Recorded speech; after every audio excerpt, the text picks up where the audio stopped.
easy go.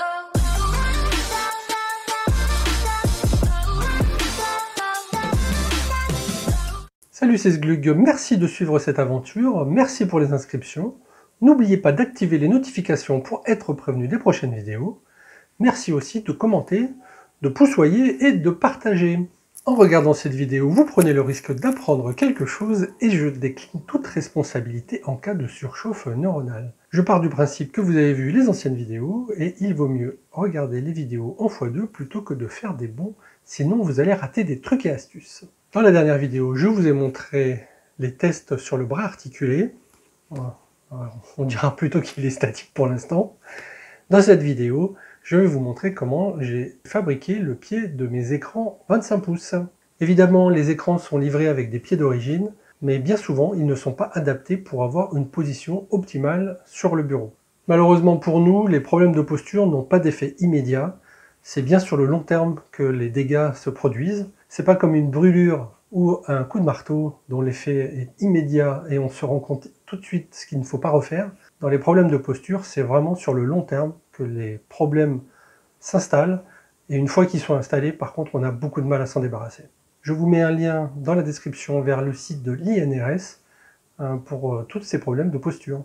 En résumé, il faut que le haut de votre écran soit au niveau de vos yeux quand vous tracez une ligne horizontale et que la distance de votre écran soit à portée de bras. Allez, je vous montre tout ça en image, c'est parti. Donc voici le support pour mes deux écrans. Ce sont deux boîtes de récupération de bouteilles de champagne.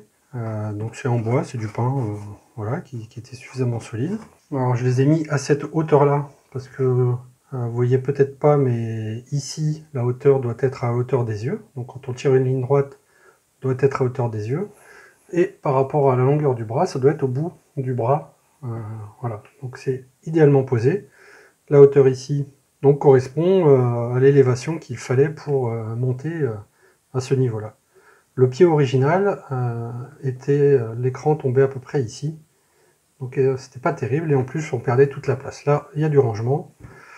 Et je vais vous montrer à l'arrière comment j'ai fixé tout ça. Alors, c'est pas tellement fait pour bouger, mais voilà, je me suis imprimé un pied ici. J'avais pas de vis à la bonne longueur, donc j'ai mis beaucoup de rondelles, puisqu'il fallait pas plus de 7 mm en rentrant dans l'écran. J'ai récupéré ici une pièce ratée de support pour les piles 2032 que j'ai collé pour pouvoir y mettre les câbles. Et pour ceux qui seraient intrigués, si on fait la somme des forces, du coup on a l'écran qui représente une grande ligne et qui permet une stabilité dans ce sens-là. Et en fait, à l'arrière, la stabilité, elle est assurée par la grandeur de la caisse. Évidemment, ici, il y a deux vis, une de chaque côté.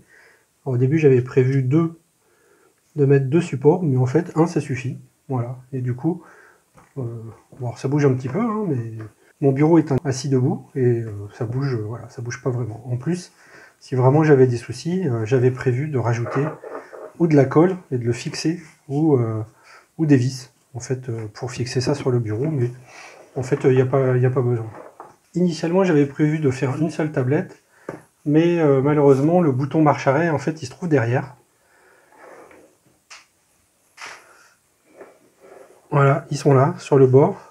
Pour pouvoir allumer l'écran central, en fait, j'étais obligé de laisser un espace pour pouvoir au moins passer un doigt. Donc maintenant, je vais vous montrer comment j'ai modélisé ça. Donc nous voici dans Fusion 360. Il y a des petits changements qui ont eu lieu, puisque maintenant, quand on a une version personnelle, on a le droit qu'à 10 éléments en modification. Donc bon, pour moi, ça devrait suffire. Et voici la pièce, donc mon support d'écran que j'ai modélisé. Pour revenir dans l'historique pour voir comment on l'a fait, donc on a notre historique qui est ici en bas. Voilà, je suis parti d'un simple rectangle que j'ai un petit peu décalé parce que, comme je vous avais dit, dans mon idée, par rapport au centre, je voulais en mettre un de chaque côté. Donc j'ai fait un petit décalage initial. Ici on voit la position des trous. Et je vous rappelle que les 4 trous sur un téléviseur ou sur un écran, quel qu'il soit, c'est une norme qui fait 10, c'est un carré de 10 sur 10. Donc il y a 2 trous ici espacés de 10 cm. Et il y a 10 cm de l'autre côté, c'est pourquoi j'avais décalé de 50. Bien, je vais remonter, hop, historique. Comme ça, on voit l'extrusion que j'ai faite. Voilà, c'est juste une petite extrusion avec 4 mm. Donc c'est pas énorme, mais c'est suffisamment solide. Ensuite, j'ai refait...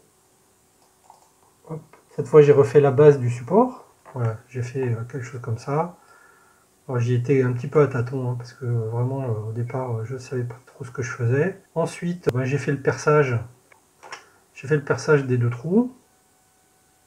J'ai commencé à faire le chanfrein pour faire un renfort, pour donner une forme plutôt originale et puis surtout avoir un renfort.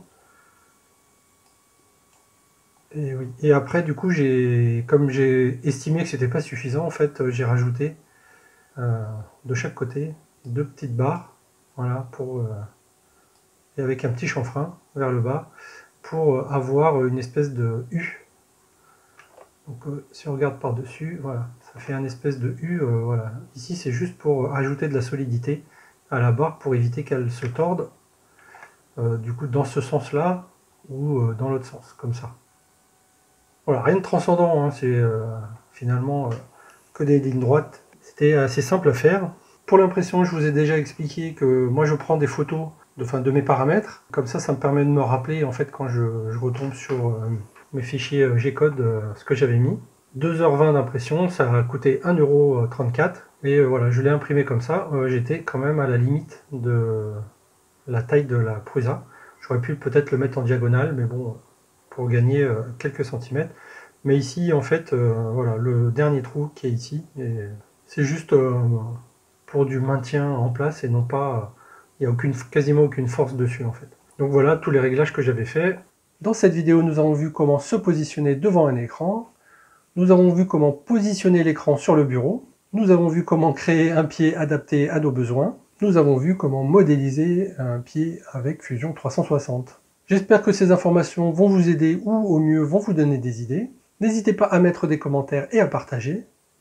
N'oubliez pas de vous abonner et d'activer les notifications pour être prévenu des prochaines vidéos.